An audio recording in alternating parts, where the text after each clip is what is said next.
Hello एस्पिरंट्स, मी मिथुन भोसले आजच्या चालू घडामोडीच्या सेशनमध्ये तुमच्या सगळ्यांचं परत एकदा खूप खूप स्वागत करतो. डिसेंबर महिन्याचा आज आपण एक नवीन टॉपिक सुरू करतोय, तो म्हणजे आर्थिक. सेक्शन मोठा आहे म्हणून आपण त्याचे दोन भाग केलेत. आर्थिकचं आपलं आजचं हे पहिलं लेक्चर आहे. सुरू करूया आजचं आपलं इंटरेस्टिंग लेक्चर. पहिली न्यूज आहे सूरत डायमंड बोर्सबद्दल.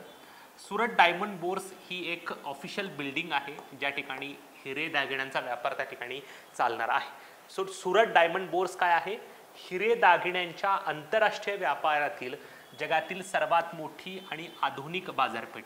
जगातली एवढी मोठी बाजारपेठ हिरे दागिन्यांची कुठंच नाही आहे, तेवढी मोठी बाजारपेठ आपल्या भारतामध्ये उभारली जाते. ही एक बाजारपेठ संकुल आहे, एक कॉम्प्लेक्स आहे. याचा अर्थ इथं बऱ्याच हिरे दागिन्यांच्या संदर्भात ज्या काही कंपन्या आहेत त्यांच्या ऑफिसेस असणार आहेत. सो आयोग असा प्रश्न विचारू शकतं, हिरे दागिन्यांच्या आंतरराष्ट्रीय व्यापारातील जगातील सर्वात मोठी आणि आधुनिक बाजारपेठ संकुल खालीपैकी कोणत्या ठिकाणी उभारण्यात आलेली आहे? तर त्याचं नाव असेल सुरत. पंतप्रधान नरेंद्र मोदी यांनी उद्घाटन केलं. ऑब्व्हियसली नावाप्रमाणे हे ठिकाण असणार आहे सुरतला. 3400 कोटी रुपये खर्च आहे. 67 लाख चौरस फूट एवढ्या क्षेत्रफळावरती ही सूरत डायमंड बोर्सची बिल्डिंग उभारलेली आहे. म्हणूनच तिला जगातील सर्वात मोठी बाजारपेठ संकुल असं म्हणतोय. या संकुलात 15 मजली 9 इमारतींची उभारणी आहे. त्यामुळं इथं लक्षात आलं असेल तुम्हाला, 15 मजली 9 इमारती आहेत. अशा 15 मजली असलेल्या टोटल 9 इमारतींची उभारणी त्या ठिकाणी करण्यात आलेली आहे. टोटल 4700 कंपन्यांचे ऑफिसेस त्या ठिकाणी आहेत. या सूरत डायमंड बोर्सचं वैशिष्ट्य हे आहे की जगातील सर्वात मोठी कार्यालयीन इमारत जी आहे ती या कंपनीची त्या ठिकाणी असणार आहे. सो जगातील सर्वात मोठी कार्यालयीन इमारत कुठं आहे? तर सुरतमध्ये त्या ठिकाणी असणार आहे. ओके. नंतर आहे पंतप्रधान गरीब कल्याण अन्न योजना. सगळ्यांना माहीत आहे कोविडच्या काळामध्ये जे काही गरीब लोक आहेत त्यांना कमी दरामध्ये अन्नधान्य उपलब्ध करून देण्यासाठी पंतप्रधान गरीब कल्याण अन्न योजना सुरू करण्यात आली होती. ही योजना नुकतीच चर्चेत आहे कारण केंद्रीय मंत्रिमंडळाच्या बैठकीमध्ये या योजनेला पुढच्या 5 वर्षासाठी म्हणजेच 2028 पर्यंत मुदतवाढ देण्यात आलेली आहे. या योजनेला 2020 मध्ये सुरुवात झाली होती आणि या योजनेची व्हॅलिडिटी होती 31 डिसेंबर 2023 पर्यंत. सो ही व्हॅलिडिटी संपलेली आहे म्हणून 1 जानेवारी 2024 पासून ही योजना परत त्या ठिकाणी सुरू करण्यात आलेली आहे. कोविड-19 साथीच्या काळात राष्ट्रीय अन्न सुरक्षा कायदा 2013 फूड सिक्युरिटी ॲक्ट 2013 नुसार जे काही पात्र शिधापत्रिका धारक आहेत, रेशन कार्ड होल्डर्स आहेत, यांना 5 किलो मोफत अन्नधान्य, त्याच्यामध्ये तांदूळ, गहू, भरड धान्य देणे असा त्याचा उद्देश त्या ठिकाणी होता. सो 5 किलो मोफत अन्नधान्य देण्यासाठी ही योजना त्या ठिकाणी सुरू करण्यात आली होती. सो ही जी काही नवीन स्वरूपातील पंतप्रधान गरीब कल्याण अन्न योजना आहे ती आपण बघूयात. पुढच्या 5 वर्षासाठी म्हणजे 2024 ते 2028 या कालावधीसाठी ही योजना राबवली जाईल. या योजनेचं वैशिष्ट्य म्हणजे जगातील सर्वात मोठी अन्नधान्य योजना आहे कारण या योजनेचे लाभार्थी आहेत, लक्षात ठेवा, 81.35 कोटी, जी संख्या देशाच्या एकूण लोकसंख्येच्या 60% इतकी आहे. सो देशाच्या लोकसंख्येपैकी 60% लोकसंख्येला समाविष्ट करून घेणारी ही योजना आहे. म्हणूनच त्या ठिकाणी ही जगातील सर्वात मोठी अन्नधान्य योजना त्या ठिकाणी समजली जाते. 11.8 लाख कोटी इतका खर्च या योजनेला प्रस्तावित आहे. या योजनेअंतर्गत मोफत तांदूळ, गहू, भरडधान्य आणि तृणधान्याचं वाटप त्या ठिकाणी केलं जाणार आहे. आणि या योजनेअंतर्गत प्रति व्यक्ती प्रति महिना सरासरी किती धान्य दिलं जाणार आहे? 5 किलो. तर तांदूळ, गहू, कडधान्य आणि भरडधान्य हे त्या ठिकाणी 5 किलो दिले जाणार आहेत. सो बेसिकली सर्वात महत्त्वाची गोष्ट, ही योजना कोणत्या वर्षापर्यंत राबवली जाणार आहे, या योजनेचे लाभार्थी किती आहेत आणि खर्च किती प्रस्तावित आहे याच्यावरती आयोग त्या ठिकाणी प्रश्न विचारू शकतं. सो 31 डिसेंबर 2023ला योजनेची व्हॅलिडिटी संपली होती म्हणून पुढच्या 5 वर्षासाठी या योजनेला मुदतवाढ देण्यात आलेली आहे. हे काही इन्फोग्राफिक्स आहेत, ज्या इन्फोग्राफिक्सच्या माध्यमातून या योजनेविषयी थोडी इन्फॉर्मेशन दिलेली आहे. ओके. नंतर एक कन्सेप्ट आहे बघा, social stock exchange. Okay. So काय प्रकार आहे आपण बघूयात. समाजातील मध्ये अनेक NGO आहेत, अनेक ऑर्गनायझेशन आहेत ज्या समाजातील वंचित घटकांसाठी वगैरे काम करत असतात, परंतु त्यांच्याकडे प्रॉपर फंडिंग येत नसतं म्हणून त्यांना आवश्यक खर्च त्या ठिकाणी करता येत नाही. किंवा असे बरेच दानशूर व्यक्ती आणि संस्था आहेत, त्यांना काही महत्त्वाच्या संस्थांना दान करायची इच्छा असते, परंतु कोणती संस्था चांगली, कोणती संस्था वाईट किंवा कोणत्या संस्थेकडून चांगली कामं केली जातात हेच त्यांना माहीत नसतं. म्हणून आता काय केलं जाणार आहे, सोशल कामं करणारी किंवा सामाजिक कार्य करणाऱ्या जे काही NGO आहेत, संस्था आहेत, त्यांना स्टॉक एक्सचेंजवरती एनलिस्टेड केलं जाणार आहे. आणि एखाद्या देणगीदाराला किंवा एखाद्या संस्थेला जर अशा प्रकारे देणगी द्यायची असेल तर तो काय करेल, स्टॉक एक्सचेंजमध्ये जे काही सोशल स्टॉक एक्सचेंज आहे त्याच्यामध्ये जी काही लिस्टेड केलेली संस्थांची यादी आहे त्या संस्थेला हा पैसे दान त्या ठिकाणी करणार आहे. सो बेसिकली हे सोशल स्टॉक एक्सचेंज काय आहे तर स्वयंसेवी संस्थांना, म्हणजे जे काही नॉन गव्हर्नमेंट ऑर्गनायझेशन आहेत, अशा संस्था ज्या समाजातील विविध घटकांसाठी चांगलं कामं करतात, महिला असेल, बालक असतील, शिक्षण असेल, आरोग्य असेल, प्राण्यांसाठी काम करणाऱ्या वगैरे संस्था असतील, त्या स्वयंसेवी संस्थांना स्वतःचा निधी उभारणी करण्यासाठी खुला करण्यात आलेला हा एक विशेष स्रोत आहे. म्हणजे काही स्वयंसेवी संस्थांची स्टॉक एक्सचेंजमध्ये नोंद केली जाईल. ज्या व्यक्तीला एखाद्या संस्थेला पैसे द्यायचे आहेत तो काय करेल, ती संस्था सोशल स्टॉक एक्सचेंजवरती एनलिस्टेड आहे का हे बघेल आणि मग त्या संस्थेला पैसे देईल. सो स्वयंसेवी संस्थांना निधी उभारण्यासाठी खुला करण्यात आलेला असा एक विशेष स्रोत आहे. शेअर बाजार म्हणजे शेअर मार्केटच्या माध्यमातून या स्वयंसेवी संस्थांना निधी उभारता येणार आहे. या माध्यमातून अनेक कंपन्या आणि दानशूर गरजू संस्थांना निधी उपलब्ध करून देणार आहेत. आणि अशा प्रकारे ही जी काही सोशल स्टॉक एक्सचेंज आहे ती अतिशय महत्त्वाची भूमिका त्या ठिकाणी पार पडणार आहे. या सोशल स्टॉक एक्सचेंजची कल्पना जी आहे ती केंद्रीय अर्थमंत्री निर्मला सीतारामन यांनी 2019-20च्या बजेटमध्ये मांडलेली होती आणि नुकतीच या सोशल स्टॉक एक्सचेंजवरती पहिली स्वयंसेवी संस्था एनलिस्टेड म्हणजे सूचीबद्ध करण्यात आलेली आहे. त्याचं नाव आहे SGBC उन्नती फाउंडेशन. भविष्यात बऱ्याच अशा ज्या काही कंपन्या आहेत किंवा समाजसेवी संस्था आहेत त्या सूचीबद्ध किंवा लिस्टेड केल्या जातील. सो आयोग असा प्रश्न विचारू शकतं की सोशल स्टॉक एक्सचेंजवरती सूचीबद्ध करण्यात आलेली पहिली कंपनी कुठली आहे. तिचं नाव आहे SGBC उन्नती फाउंडेशन. म्हणजे काय, समजा रिलायन्स आहे, रिलायन्सला मोठ्या प्रमाणात स्वयंसेवी संस्थांना पैसे द्यायचे आहेत तर तो काय करेल, या उन्नती फाउंडेशनला त्या ठिकाणी निधी देईल. का, कारण सोशल स्टॉक एक्सचेंजवरती ही लिस्टेड करण्यात आलेली आहे. सो अशा स्वयंसेवी संस्थांना निधी उभा करण्यासाठी खुला करण्यात आलेला हा एक स्रोत त्या ठिकाणी आहे. यस. नंतर 16व्या वित्त आयोगाच्या संदर्भ अटींना केंद्रीय मंत्रिमंडळानं मान्यता दिलेली आहे. नुकतीच अरविंद पनगारिया यांची 16व्या वित्त आयोगाचे अध्यक्ष म्हणून देखील नेमणूक करण्यात आलेली आहे. ते आपण पुढच्या महिन्याच्या चालू घडामोडीमध्ये आणखी डिटेलमध्येच बघूयात. पण तत्पूर्वी हा जो काही 16वा वित्त आयोग आहे तो कशा प्रकारे काम करेल ह्याच्यासाठी काही संदर्भ अटी ज्या आहेत त्या केंद्रीय मंत्रिमंडळानं मान्य केलेल्या आहेत. ओके, या आयोगाचं काम सुरू होणार आहे जानेवारी 2024 पर्यंत. म्हणजेच नुकतीच या आयोगाच्या अध्यक्षांची, सदस्य सचिवांची नेमणूक त्या ठिकाणी झालेली आहे. सो भविष्यात जानेवारी 2024 मध्ये याचं काम सुरू होईल. 31 ऑक्टोबर 2025 पर्यंत या वित्त आयोगाला आपला अहवाल सादर करायचा आहे आणि या आयोगानं ज्या काही शिफारस केलेल्या आहेत त्या शिफारसींचा कालावधी असणार आहे पुढच्या 5 वर्षासाठी. परंतु कुठून, 1 एप्रिल 2026 पासून. लक्षात ठेवा, 1 एप्रिल 2026 पासून या शिफारशींचा कालावधी सुरू होणार आहे. सो ऑक्टोबर 2025 पर्यंत या वित्त आयोगाला आपला अहवाल सादर करायचा आहे आणि या आयोगानं ज्या काही शिफारशी केलेल्या आहेत त्या शिफारशींचा कालावधी 5 वर्ष असणार आहे. परंतु कुठून, 1 एप्रिल 2026 पासून पुढच्या 5 वर्षासाठी या आयोगाच्या रिकमेंडेशन्स कामात येतील. वित्त आयोग काय आहे तर कलम 280 मध्ये तरतूद आहे. राष्ट्रपतींकडून दर 5 वर्षांनी त्याची नेमणूक केली जाते. ह्याचं कार्य काय आहे तर निव्वळ कर उत्पन्न जे काही टॅक्स कलेक्शन आहे त्या टॅक्स कलेक्शनमध्ये केंद्र, राज्य आणि राज्यांमध्ये करांची विभागणी सुचवणं, जे काही टोटल टॅक्स कलेक्शन झालेलं आहे राज्याला किती द्यायचं, केंद्राला किती द्यायचं किंवा राज्यांमध्ये त्याची विभागणी कशी करायची, किंवा जो काही कॉन्सोलिडेटेड फंड आहे आपण त्याला संचित निधी म्हणतो, त्या संचित निधीमधून राज्यांना दिली जाणाऱ्या अनुदानाची तत्वे ठरवणे. कशा प्रकारे ह्या कॉन्सोलिडेटेड फंडमधून आपण गव्हर्नमेंटला, राज्यांना पैसे देऊ शकतो हे सांगणं. पहिल्या वित्त आयोगाचे अध्यक्ष त्या ठिकाणी होते KC नियोगी. 15वा वित्त आयोग म्हणजे याच्या अगोदरचा वित्त आयोग जो होता त्याचे अध्यक्ष होते NK सिंह. नोव्हेंबर 2017 मध्ये स्थापना झाली ती. 21-22 ते 25-26 म्हणजे एप्रिल 2026 पर्यंत किंवा मार्च 2026 पर्यंत याचा कालावधी त्या ठिकाणी असणार आहे. आणि एकदा हा कालावधी संपला की 16व्या वित्त आयोगाच्या रिकमेंडेशन्स त्या ठिकाणी लागू होतील. ओके, सो सगळ्यात महत्त्वाची गोष्ट तुम्हाला ही लक्षात ठेवायची आहे की 16व्या वित्त आयोगाच्या शिफारशीचा कालावधी कुठून कुठपर्यंत असणार आहे, 1 एप्रिल 2026 पासून पुढच्या 5 वर्षासाठी. Okay, yes. नंतर आहे सहकार धोरण समितीचा अहवाल त्या ठिकाणी सादर करण्यात आलेला आहे. सुरेश प्रभू जी माजी केंद्रीय मंत्री आहे त्यांच्या अध्यक्षतेखाली नवीन सहकार धोरणाचा मसुदा तयार करण्यासाठी केंद्र सरकारनं एक समिती स्थापन केली होती. सध्याचा जो काही राष्ट्रीय सहकार धोरण आहे ते 2002चं आहे आणि या धोरणामध्ये सुधारणा करून नवीन सहकार धोरण तयार करण्यासाठी माजी केंद्रीय मंत्री सुरेश प्रभू यांच्या अध्यक्षतेखाली समिती स्थापन केली होती. सो आयोग असा प्रश्न विचारू शकतं, सहकार धोरण समिती खालीपैकी कोणाच्या अध्यक्षतेखाली स्थापन करण्यात आलेली होती? सुरेश प्रभू. आता दुसरी महत्त्वाची गोष्ट, या समितीनं आपला अहवाल दिलेला आहे आणि या अहवालातील महत्त्वाच्या शिफारशी आपण त्या ठिकाणी बघणार आहोत. पहिली महत्त्वाची जी काही शिफारशी आहे ती म्हणजे एक राष्ट्रीय सहकार विद्यापीठ आणि संशोधन केंद्राची स्थापना केली जावी. सहकाराशी संबंधित रिसर्च व्हावा, त्याच्याबद्दल लोकांपर्यंत अवेअरनेस पोचावा म्हणून एक सहकार विद्यापीठ स्थापन करावं आणि एक सहकार संशोधन केंद्र स्थापन केलावं.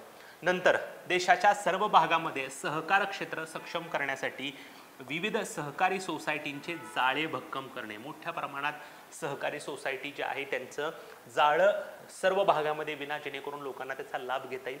दुसरी महत्त्वाची गोष्ट, सहकारी संस्थांमध्ये सभासदांचे पैसे सुरक्षित राहावे यासाठी कारभारामध्ये पारदर्शकता आणि आर्थिक शिस्त आणावी. मोठ्या प्रमाणात सहकारी संस्थांमध्ये लोकांचे अकाउंट आहेत, लोकांनी विश्वासाने या सहकारी संस्थांमध्ये पैसे ठेवलेले आहेत. सो या पैशांचं संरक्षण व्हावं, त्याच्यामध्ये गफलत होऊ नये म्हणून पारदर्शकता आणि फायनान्शियल किंवा आर्थिक शिस्त त्या ठिकाणी आणली जावी.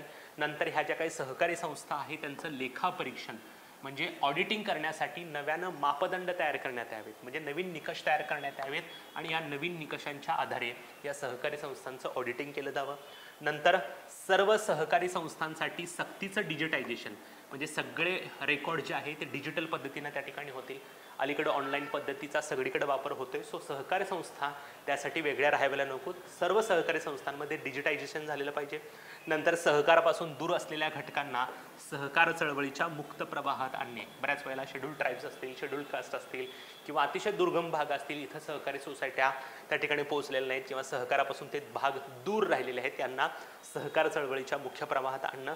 नंतर युवा वर्गाला सहकार चळवळीशी जोडण्यासाठी उपाययोजना करणं. युवा वर्ग जास्तीत जास्त कनेक्ट होईल, काय करता येईल त्यासाठी, ह्यासाठी उपाययोजना करायच्या आहेत. नंतर जे काही सहकारी संबंधित आजारी उद्योग आहेत त्यांचं पुनरुज्जीवन. आजारी उद्योग म्हणजे असे सहकारी क्षेत्रातली संबंधित उद्योग जे तोट्यामध्ये आहेत त्यांचं पुनरुज्जीवन करणं किंवा जे काही सध्याला चांगल्या परिस्थितीमध्ये उद्योग आहेत त्यांच्या विकासासाठी किंवा विस्तारासाठी हातभार लावून त्यांच्यासाठी स्वतंत्र निधीची व्यवस्था करणं. म्हणजे जे काही चांगल्या परिस्थितीत आहेत त्यांना प्रमोट करण्यासाठी किंवा जे आजारी पडलेले उद्योग आहेत त्यांच्या पुनर्जीवनासाठी स्वतंत्र निधी स्थापन केला जावा आणि या निधीच्या माध्यमातून त्याचं सबलीकरण केलं जावं. नंतर आजारी सहकारी संस्थांच्या पुनरुज्जीवनासाठी राष्ट्रीय स्तरावर वेगळा निधी आणि राष्ट्रीय स्तरावर शिखर संस्था. सो हे जे काही आजारी पडलेले सहकारी संस्था आहेत त्यांच्या पुनरुज्जीवनासाठी एक सेपरेट निधी असावा, प्लस एक शिखर संस्था देखील स्थापन केली जावी. अशा त्या ठिकाणी रिकमेंडेशन या सुरेश प्रभू कमिटीने त्या ठिकाणी केलेल्या आहेत.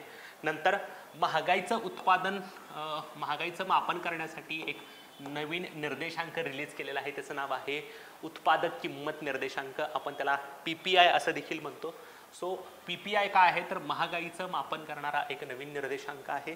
सध्याला WPI म्हणजे होलसेल प्राइस इंडेक्स म्हणजेच घाऊक किंमत निर्देशांकाच्या आधारे त्या ठिकाणी महागाईचं मापन त्या ठिकाणी केलं जातं. परंतु सध्याला WPI आहे. WPI असताना PPIचा वापर का केला जावा त्यासाठी काही कारणं त्या ठिकाणी आहेत. WPI आहे त्याच्यामध्ये फक्त आणि फक्त वस्तूच्या विक्री दराचाच विचार केला जातो, म्हणजे वस्तू एखादी किती रुपयाला विकली गेली आहे त्याचाच फक्त विचार केला जातो. परंतु PPI मध्ये वस्तूचा पुरवठा आणि त्याचा वापर याचाही विचार केला जातो. म्हणजे WPI मध्ये फक्त वस्तूची विक्री बघितली जाते, परंतु PPI मध्ये वस्तूचा पुरवठा आणि वापर याचाही त्या ठिकाणी विचार केला जातो. नंतर WPI मध्ये सेवांचा विचार केला जात नाही, PPI मध्ये सेवा देखील विचारात घेतल्या जातात. म्हणजे सध्याला WPI मध्ये जेव्हा महागाईचं मापन केलं जातं, महागाई कशी वाढत आहे, कशी कमी होत आहे हे बघत असताना फक्त वस्तूंचा विचार केला जातो. परंतु जो काय PPI आहे त्या PPI मध्ये वस्तू प्लस सेवा म्हणजे काय सेवा आहे त्यांचा देखील विचार केला जातो आणि त्याच्यामुळे ॲक्युरेटली जी काही महागाई आहे ती वाढत आहे किंवा कमी होत आहे याचा अंदाज त्या ठिकाणी असणार आहे. सो PPIचा फायदा काय होईल, दरवाढ आणि तिच्यासाठी जे काही कारणीभूत घटक आहेत ते नेमकेपणाने समजू शकतात. दरवाढ होते, महागाई होते, पण त्यासाठी कारणं काय आहेत ही कारणं पण त्या ठिकाणी आपल्याला समजू शकणार आहेत. ऑगस्ट 2014 मध्ये देशामध्ये PPI लागू करण्यासाठी केंद्र सरकारने एका कृती गटाची देखील स्थापना केलेली होती. परंतु या रिकमेंडेशन येऊन सुद्धा अजून सुद्धा सरकारनं अशा प्रकारे PPI सुरू केलेला नाही. सो भविष्यामध्ये महागाईचं मापन करण्यासाठी जो नवीन निर्देशांक लॉन्च केला जाईल त्याचं नाव असेल उत्पादक किंमत निर्देशांक. नंतर एका राज्याची आपण चर्चेतली योजना बघणार आहोत, त्याचं नाव आहे रैतू बंधू. का ही योजना चर्चेत होते, कारण सगळ्यांना माहीत आहे एखादी निवडणूक विधानसभांची येते तेव्हा राज्यांना आचारसंहिता पालन करावे लागते. आचारसंहिता म्हणजे त्या निवडणुकीच्या काळामध्ये सरकार लोकांच्या कल्याणकारी योजना किंवा एखाद्या पुलाचं उद्घाटन वगैरे करू शकत नाही. सो रैतू बंधू किंवा एखाद्या योजनेचे लाभ तुम्ही देखील त्या ठिकाणी देऊ शकत नाही. सो रैतू बंधू नावाची योजना चर्चेत होती कारण निवडणूक आचारसंहितेचा भंग केल्याने केंद्रीय निवडणूक आयोगानं या योजनेला काय दिलेली होती, स्थगिती दिली होती. सो या काळामध्ये रैतू बंधूचे काही इन्स्टॉलमेंट जे आहे ते शेतकऱ्यांना देण्यात आलेले होते आणि केंद्रीय निवडणूक आयोग म्हटलं की तुम्ही अशा प्रकारची जी गोष्ट करताय ती निवडणूक आचारसंहितेचा भंग आहे म्हणून या योजनेच्या अंमलबजावणीसाठी स्थगिती दिली होती. सो ही रैतू बंधू योजना काय आहे आपण बघूया. ही तेलंगणा राज्य सरकारची योजना आहे कारण तेलंगणा राज्यामध्ये विधानसभेच्या इलेक्शन्स त्या ठिकाणी झालेल्या होत्या. सो तेलंगणाकडून ही योजना राबवली जाते. राज्यातील शेतकरी या योजनेचे लाभार्थी आहेत. याचा लाभ काय आहे तर शेतकऱ्याला 2 टप्प्यामध्ये प्रतिवर्ष 10,000 रुपयाची मदत त्या ठिकाणी दिली जाते.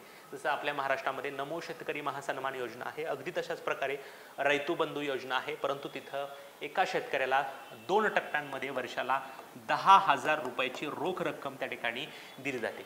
दुसरी महत्त्वाची गोष्ट, शेतकऱ्यांना रोख पैसे देणारी देशातील ही पहिलीच योजना आहे. याच्या अगोदर तेलंगणा सरकारच्या अगोदर कोणत्याही राज्यानं अशा प्रकारे शेतकऱ्यांना रोख पैसे देण्याची योजना सुरू केलेली नव्हती. नंतर ग्रामोद्योग प्रोत्साहनामध्ये महाराष्ट्र राज्य पिछाडीवर आहे.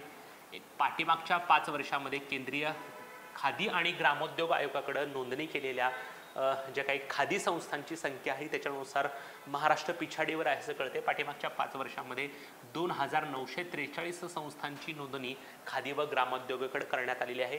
सर्वाधिक नोंदणी जी आहे ती उत्तर प्रदेशमध्ये 779, महाराष्ट्राचा क्रमांक आहे आणि 11 आणि महाराष्ट्रामध्ये फक्त 40 संस्थांनी पाठीमागच्या 5 वर्षामध्ये खादी आणि ग्रामोद्योग आयोगाकडे नोंदणी केलेली आहे. Okay, yes. नंतर ऊसापासून इथेनॉल निर्मितीला अखेर केंद्र शासनानं मंजुरी दिलेली आहे. सुरुवातीला देशातील साखरेचे उत्पादन कमी होत आहे असं लक्षात घेऊन भविष्यामध्ये साखरेची टंचाई होऊ नये म्हणून त्या ठिकाणी साखरेचा वापर इथेनॉलला करण्यासाठी, इथेनॉल निर्मितीचे करण्यासाठी केंद्र शासनानं बंदी घातली होती. परंतु याच्यावर बरेच त्या ठिकाणी आंदोलनं वगैरे झाल्यानंतर केंद्र शासनाने हा जो काही इथेनॉल निर्मितीचा निर्णय जो आहे, बंदी जी आहे ती पाठीमागे घेतलेली होती. सो डिसेंबर 2023 रोजी संभाव्य साखर टंचाई लक्षात घेऊन केंद्र शासनाने ऊसाचा रस आणि साखरेच्या सिरेपपासून थेट इथेनॉल उत्पादन करण्यास या हंगामासाठी बंदी घातली. पार्श्वभूमी काय आहे तर सुरुवातीला केंद्र शासनानं बंदी घातली इथेनॉल निर्मितीला. का? भविष्यामध्ये जर अशी साखर जर इथेनॉल निर्मितीसाठी वापरली तर भविष्यात साखरेची टंचाई होऊ शकते म्हणून केंद्र सरकार काय म्हटलं की यावर्षी ऊसाचं उत्पादन झालेलं नाहीये त्यामुळे साखरेचं उत्पादन होणार नाही. जर उत्पादित साखर जर आपण इथेनॉल निर्मितीसाठी वापरली तर भविष्यात साखरेची टंचाई होऊ शकते, त्यामुळे महागाई देखील वाढू शकते. म्हणून केंद्र सरकार म्हटलं की आम्ही डायरेक्टली तुम्हाला साखरेच्या सिरेपपासून इथेनॉल उत्पादन करायला परमिशन देऊ शकत नाही. परंतु या निर्णयाला फार मोठा विरोध झाला आणि या विरोधानंतर यंदाच्या वर्षात मॅक्सिमम 17 लाख टन साखर ही इथेनॉल उत्पादनाकडे वळवण्यास केंद्र शासनानं मंजुरी दिलेली आहे. केंद्र शासनानं जेव्हा विरोध झाला तेव्हा म्हटलं की मॅक्सिमम आम्ही 17 लाख टन इतकी साखर इथेनॉलच्या उत्पादनाकडे वळवू शकतो. गेल्या हंगामात म्हणजे पाठीमागच्या हंगामामध्ये इथेनॉलकडे किती साखर वळवण्यात आली होती? 38 लाख. म्हणजे आपण म्हणू शकतो की जवळपास निम्मी साखर आता कमी करण्यात आलेली आहे, या वळवण्यात आलेली आहे त्या इथेनॉल उत्पादनाकडे. मग मागच्या वर्षी 38 लाख होती, यावर्षी 17 लाखच फक्त आहे. जर अशा प्रकारचे निर्बंध नसते, मोठ्या प्रमाणात जर साखरेचं उत्पादन झालं असतं तर या काळामध्ये, या हंगामामध्ये अंदाजित 45 लाख टन इतकी साखर इथेनॉलकडे उलवण्याची शक्यता त्या ठिकाणी होती. सो यावर्षी मॅक्सिमम 17 लाख, पण मागच्या वर्षी 38 लाख होती आणि जर निर्बंध नसते तर 45 लाख टन इतकी साखर निर्यात केली जाणार होती.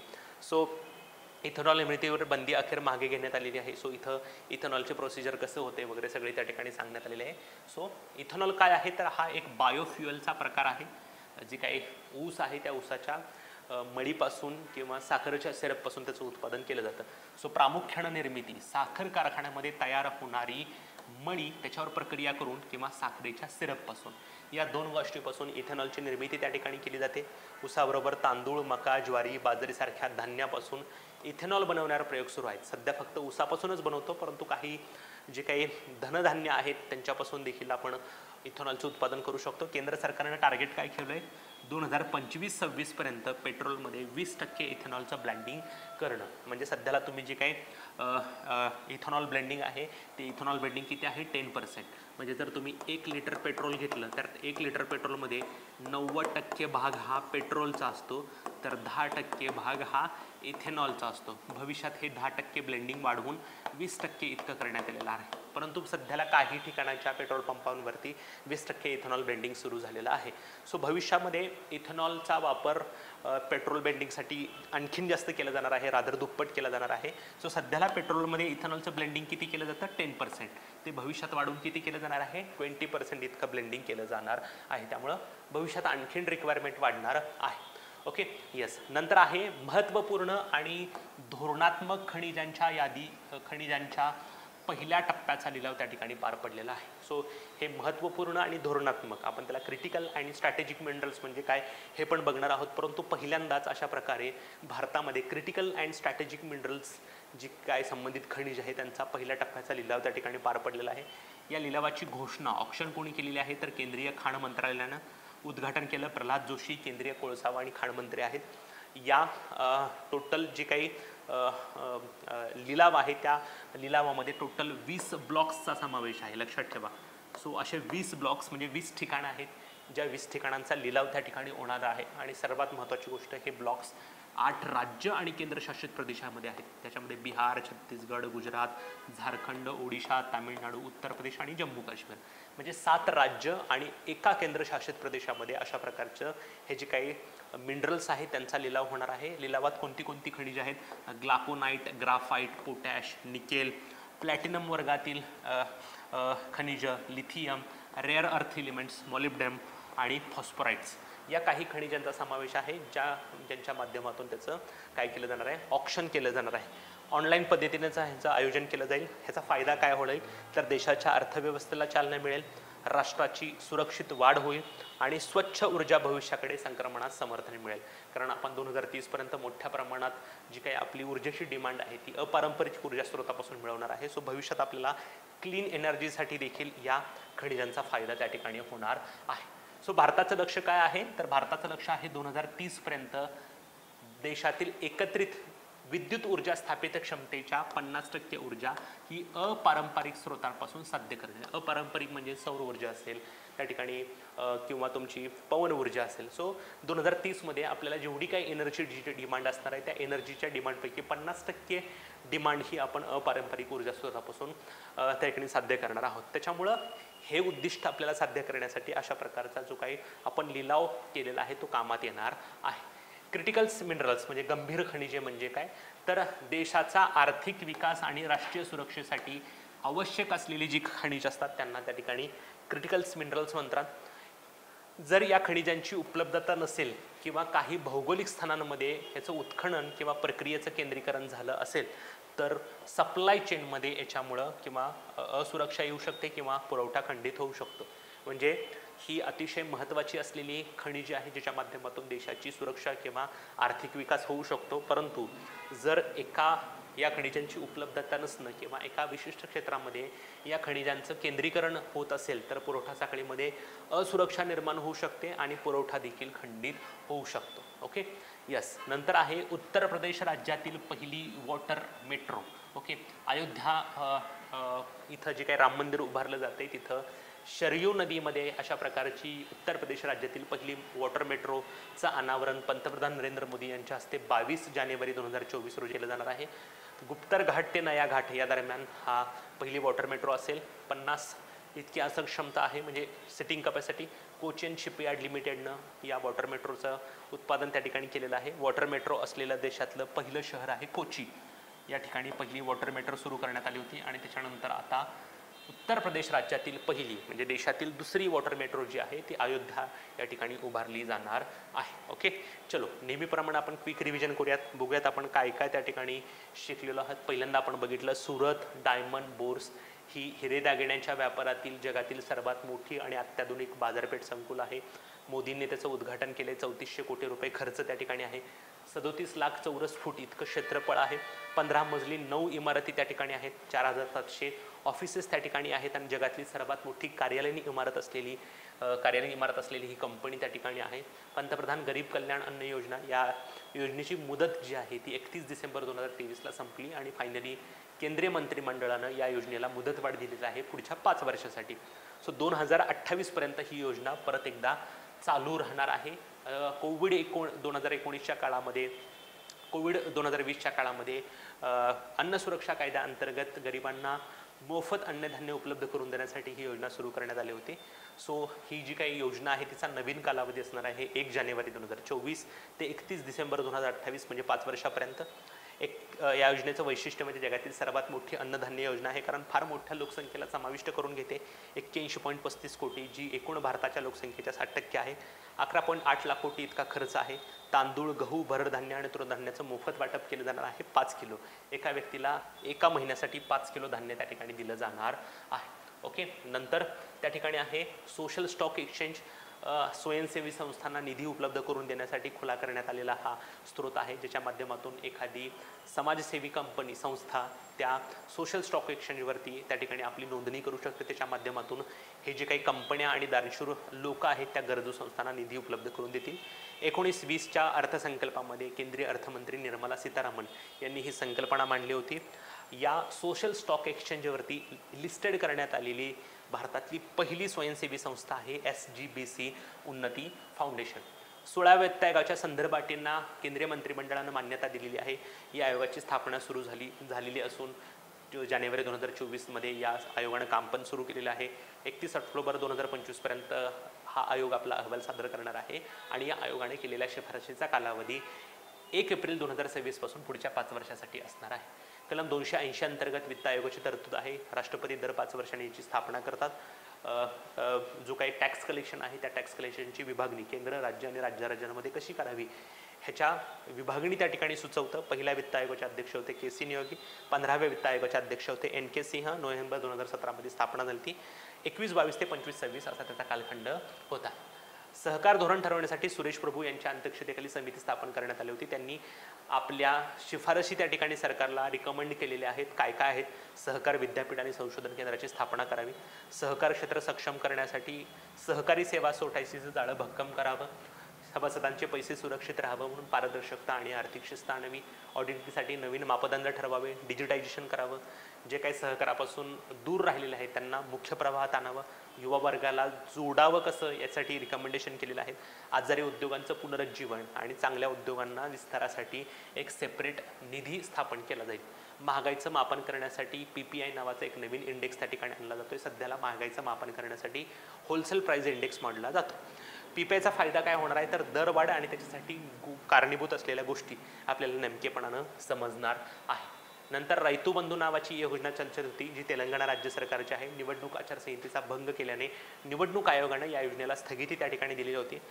राज्यातील शेतकऱ्यांना याचा फायदा होतो. प्रतिवर्ष 10,000 रुपयाची आर्थिक मदत 2 टप्प्यामध्ये दिली जाणार आहे. शेतकऱ्यांना रोख पैसे देणारी देशातील पहिलीच योजना त्या ठिकाणी होती. 5 वर्षात ग्रामीण खादी आणि ग्रामोद्योग आयोगाकडे नोंदणी केलेल्या संस्थांच्या संख्येनुसार सर्वाधिक नोंदणी उत्तर प्रदेश राज्याने केलेली आहे.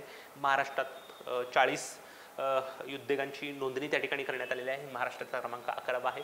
नंतर संभाव्य साखर टंचाई लक्षात घेऊन महाराष्ट्र केंद्र सरकारनं जी काही उसाचा रस आहे आणि साखरेच्या सिरपपासून थेट इथेनॉल उत्पादनाला बंदी घातलेली होती, परंतु विरोध झाल्यानंतर मॅक्सिमम 17 लाख टन साखर इथेनॉल उत्पादनाकडे वळवण्यास केंद्र शासनानं परमिशन दिलेली आहे. ओके. सो इथेनॉल हा एक बायोइंधनाचा प्रकार आहे. साखर कारखान्यामध्ये तयार होणारी मळी किंवा साखरच्या सिरपपासून अशा प्रकारे इथेनॉल तयार केलं जातं. 2025-26 पर्यंत पेट्रोलमध्ये 20% इथेनॉल ब्लेंडिंग करण्याचं गव्हर्नमेंटचं उद्दिष्ट आहे, पण सध्याला 10% ब्लेंडिंग केलं जातं. नंतर महत्त्वपूर्ण आणि धोरणात्मक खनिजांच्या पहिल्या टप्प्याचा लिलाव त्या ठिकाणी पार पडलेला आहे. या लिलावामध्ये टोटल 20 ब्लॉक्स आहेत आणि हे 20 ब्लॉक्स टोटल 8 राज्य आणि केंद्रशासित प्रदेशामध्ये आहेत. Glauconite, graphite, potash, nickel, platinum वर्गातील खनिजे, lithium, rare earth elements, molybdenum, phosphorite अशा काही खनिजांचा यामध्ये समावेश आहे. ऑनलाईन पद्धतीनेचं आयोजन केलं जाणार आहे. दुसरी महत्त्वाची गोष्ट 2030 पर्यंत आपल्याला जी काही एकत्रित ऊर्जेची डिमांड आहे त्यातली 50% ऊर्जा आपल्याला अपारंपरिक ऊर्जेस्रोतापासून मिळवायची आहे. त्यामुळं या उद्देश साध्य करण्यासाठी आपल्याला हा लिलाव कामात येणार आहे. नंतर गंभीर खनिजे म्हणजे काय, तर देशाच्या सुरक्षिततेसाठी आणि आर्थिक विकासासाठी आवश्यक असलेली खनिजे आहेत. जर या खनिजांची उपलब्धता नसेल किंवा काही भौगोलिक स्थानांमध्ये यांचं उत्खनन आणि प्रक्रियेचं केंद्रीकरण झालेलं असेल तर पुरवठा साखळीमध्ये असुरक्षा आणि पुरवठा खंडित होऊ शकतो. उत्तर प्रदेश राज्यातील पहिली वॉटर मेट्रो अयोध्यामध्ये सुरू करण्यात आलेली आहे. सुरू करण्यात येणार आहे 22 जानेवारी 2024ला. पंतप्रधान नरेंद्र मोदी त्याचं उद्घाटन करतील. वॉटर मेट्रो असलेलं भारतातील पहिलं शहर आहे कोची, जे केरळमध्ये आहे, आणि कोचिन शिपयार्ड लिमिटेडनं या वॉटर मेट्रोची उत्पादन केलेलं आहे. ओके, सो आजच्यासाठी आपण इथंच थांबतोय मित्रांनो. परत भेटूयात नवीन चालू घडामोडी आणि नवीन संकल्पनासहित. तोपर्यंत धन्यवाद.